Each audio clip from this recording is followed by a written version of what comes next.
2014, 2019 Telugu Desam party ప్రభుత్వంలో కాపులకి reservation కల్పించాలని ప్రభుత్వం, ఆనాడు టీడీపీ ప్రభుత్వం ఎన్నికల ముందు ఇచ్చినటువంటి హామీని అమలు చేయాలని చెప్పేసి కిర్లంపూడిలో రోడ్డెక్కారు ముద్రగడ. అయితే దాదాపు 10 లక్షల పైచిలుకు జనాభాతోటి ఒక పెద్ద బహిరంగ సభను ఏర్పాటు చేశారు. ఆ తర్వాత ఆ సభ అనేక మలుపులకు దారితీసింది. తుని ఉద్యమ రైలు దగ్ధం ఘటన దేశాన్ని కుదిపేసింది. అలాంటి అనేకమైనటువంటి ఉద్యమాలకు నాయకత్వం వహించారు ముద్రగడ పద్మనాభం గారు.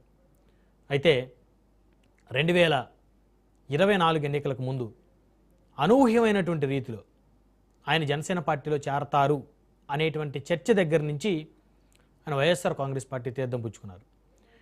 పిఠాపురం నియోజకవర్గంలో జనసేన అధినేత పవన్ కళ్యాణ్ని ఓడిస్తానని ముద్రగడ రాజకీయ శపథం చేయటం, ఆయన పిఠాపురం నుంచి పవన్ కళ్యాణ్ గెలవటం, కూటమి ప్రభుత్వం అధికారంలోకి రావటం,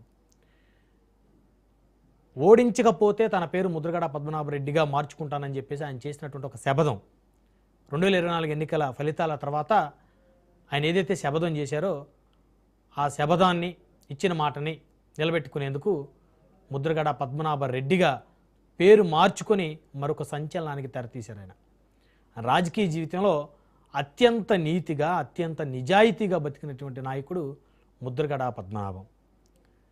100 ఎకరాల ఆస్తులని అమ్మి మరి ప్రజాసేవ చేసినటువంటి నాయకుడు.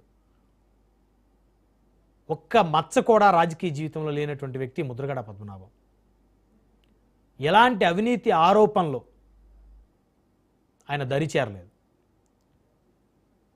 ఆయన పట్టిందే పట్టుగా రాజకీయంగా ముందుకు వెళ్ళినటువంటి పరిస్థితి. అలాంటి పరిస్థితుల నడుమ ముద్రగడ పద్మనాభం రాజకీయ జీవితం సాగింది.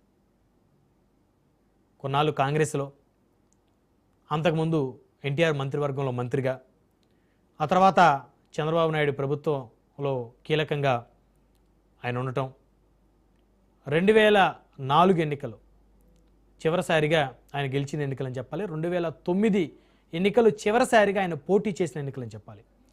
2009 ఎన్నికల్లో పిఠాపురం నుంచి కాంగ్రెస్ పార్టీ అభ్యర్థిగా పోటీ చేసిన ముద్రగడ పద్మనాభం తొలిసారి ఓటమి చెందారు.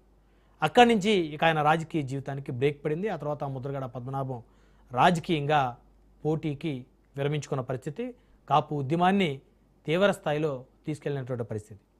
ఒకానొక దశలో ఆమరణ నిరాహార దీక్ష కూర్చొని తన ప్రాణాలను సైతం లెక్క చేయకుండా కాపు రిజర్వేషన్ల కోసం అప్పటి టీడీపీ ప్రభుత్వాన్ని మెడలు వంచే దిశగా ముద్రగడ పద్మనాభం చేసినటువంటి ఆ ఆమరణ నిరాహార దీక్ష ఆంధ్రప్రదేశ్ రాజకీయాల్లో ఒక సంచలనం అని చెప్పాలి.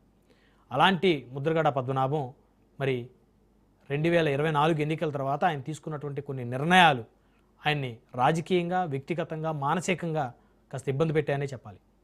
అయితే గత కొన్ని రోజులుగా హైదరాబాద్లోని సింధు హాస్పిటల్లో శ్వాసకోశ సంబంధిత వ్యాధితో ఆయన బాధపడుతూ చికిత్స పొందుతున్నారు.